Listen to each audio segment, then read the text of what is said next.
10 Palestinians were killed in the West Bank city of Jenin. A man was shot by a sniper as he was going to buy some bread from the store, and another man was just left on the ground bleeding, basically bleeding out. And the IDF was blocking ambulances from getting to him and other people that had been injured. I think I seen a man who was shot in the leg. They also showed like a baby that, I mean, the child could have been maybe 1 or 2 at the most, that was also shot. And you could see like maybe 3 or 4 ambulances in the road that was just blocked off, and the IDF was just standing in their way, preventing them from getting to these people, and they basically just shooting people and just letting them die. Now, Hamas released video footage of them releasing the 3 Israeli captives from the other day, where you can see a large group of Hamas soldiers with guns basically hovering around the van that was transporting the 3 women back to Israel.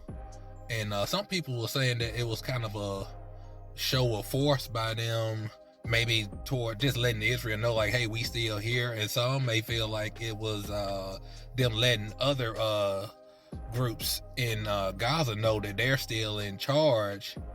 And for me, honestly, since I've been watching this war, this is the most I've seen from Hamas.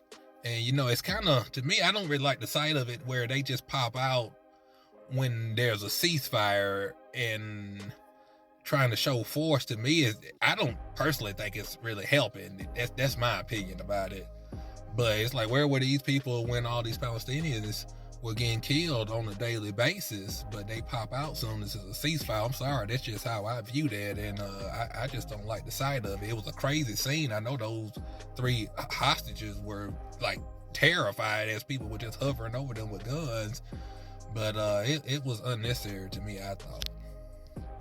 Now, it is said that Netanyahu isn't interested in phase 2 or 3 of the ceasefire deal, and some people think that Trump may let him go back to war kind of once this phase 1 kind of closes out, and they get as many hostages as they can out of Gaza. And there are some people in the Israeli media that are calling Trump a Hamas supporter, I guess because they weren't looking for a ceasefire, and I think some of them are upset that there are prisoners being let go from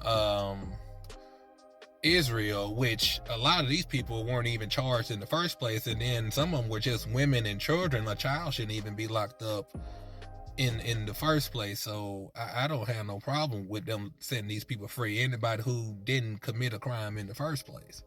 And Trump also said that Gaza is nice property and a lot could be done with it. He was speaking on how it was right next to the ocean, but he didn't say anything about the Palestinian people coming back to the land. So you have to be on the lookout for that, because he might help Israel to like take as much land as they possibly can. So we'll see how that plays out. But Biden gave preemptive pardons to Fauci, Liz Cheney, and some of his family members when he said 4 years ago, and he was speaking out against Trump, that that he would never do that, and he was saying that Trump shouldn't do it as well. But now he's sitting here doing what he said he wouldn't do, and his presidency is just, to me, is just one of the worst ever. And also, Trump pardoned a lot of January 6 offenders